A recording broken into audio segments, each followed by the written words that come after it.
Good morning सर्वांना, शुभ सकाळ. तर सकाळचे वाजलेले आहेत 10:30. आम्ही 10 वाजल्यापासून तयारी करतोय जाण्यासाठी, पण काय उरकत नाही, घरातली कामं हे ते.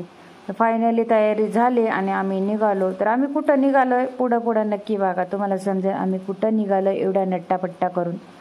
नंतरला आमच्या गाडीला लागली होती तहान, नंतरला गाडीला पाजलं पाणी पाजल्यानंतर निघालो पुढे. म्हटलं चला थोडीशी हवा घेऊया बाहेरची. तर इथं झाडं वगैरे बघून मस्तपैकी हवा वगैरे खाऊन घेतली. म्हटलं परत कधी खायला भेटत नाही हवा, गावची हवा लय भारी असते असं लोक बोलतात म्हणून म्हटलं चला खाऊन बघूया गावची हवा कशी असते. तर हवा तर खूप भारी होती. आता बघूया म्हटलं चला पुढे हवा खात जाऊया. तर पुढं आल्यावरती आमच्या गाडीचं हवा गेली. आमच्या गाडीची आम्ही बसून मला वाटतं दिवाळी खाऊन आमच्या गाडीचीच हवा गेली. गाडी झाली पंक्चर. त्याच्यानंतर मग आम्ही एक रस्त्याच्या साईडलाच होता, नशीब आम्हाला भेटला एक गॅरेजवाला आणि पटकन त्यांनी काढून दिली. म्हणजे टायरमध्ये गेला होता खिळा, तो काढला बाहेर. नंतरला पोचलो आम्ही आमच्या रस्त्याला, म्हणजेच की आमच्या कुलदैवताकडे जाण्यासाठी, जे की आम्ही किती दिवस झाले आम्ही त्याचा प्लॅन करत होतो जायचं. तर योग फायनली आज आला. तर पाहू शकता हे आहे प्रवेशद्वार आमचं.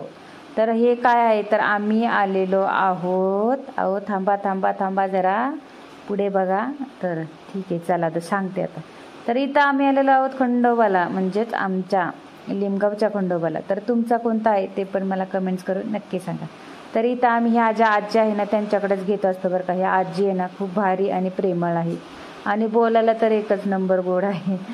तर त्यांच्याकडून घेतलं. त्याच्यानंतरला हे जे आहेत ना मंदिराच्या बाहेरची दुकानं आहेत, जे की प्रसाद वगैरे भेटतो, ते हे मुख्य प्रवेशद्वार.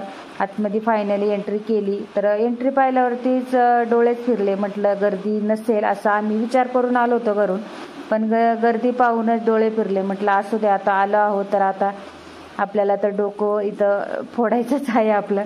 तर नंतरला मग आम्ही लाईनीला लागलो. लाईनीला लागून दर्शन घेतलं. आमचं दर्शन सुद्धा छान झालं मस्तपैकी. खरंच लाईनी लागल्यानंतरला ना दर्शन मस्तच होतं. त्याच्यानंतरला मग आतमध्ये काय आहे, मोबाईल हे करण्यामध्ये हे नव्हतं, अलाउड नाही आहे. त्याच्यामुळं आम्ही काय आतमध्ये मंदिरात मोबाईल काय शूट नाही करू शकलो. बाहेर आलो दर्शन घेऊन. त्याच्यानंतरला तळी वगैरे भरली. तर माझ्या भावा, कारण का 2 जण होते मग दोघांनी भरली. तर मुलींनी तळी भरायची नसते म्हणून माझ्या मुलीला बाजूला बसवलं होतं. ती बोलली मी भंडारा लावू शकते का, तर म्हटलं लाव, भंडारा लावू शकते. तर त्याच्यानंतरला मग तळी वगैरे भरून झाल्यानंतर तर माझ्या भावाचा यांचा खंडोबा वेगळा आहे आणि आमचा वेगळा आहे. तर ते बाजूला दादा बसले होते, ते तर एकटेच होते. त्याच्यामुळं मग ते बोलले या तळी भरू लागला. तर मग माझा भाऊ बसला, कारण का 3 जण चालत नाही, 2च चालतात म्हणून मग त्या दोघांनी भरली. तर ते बोलत होते की तुमच्या खंडोबाला वेगळं बोलतात, आमच्या खंडोबाला वेगळं. तर काही नाही, देव एकच असतो, पण माणसाचे विचार असतात ना ते काय हे होत नाही. तर इथं आमच्याकडं आहे की म्हणजे सगळ्यांकडेच असं नाही की आमच्याकडेचे भंडारा उधळायची आणि खोबरं उधळायची प्रथा आहे की ती देवावरती करायचं. बाहेर आलो. त्याच्यानंतरला म्हटलं आता ते घ्यायचं राहिलेलं जे घ्यायचं होतं पिशूमध्ये. तर आजींना म्हटलं आजी हे कारभारी माझे ना तर फोटो काढत होते. तर त्या आजीला वाटलं की फोटो काढतात म्हणून आजीने घाई डोक्यावरती पदर घेतला.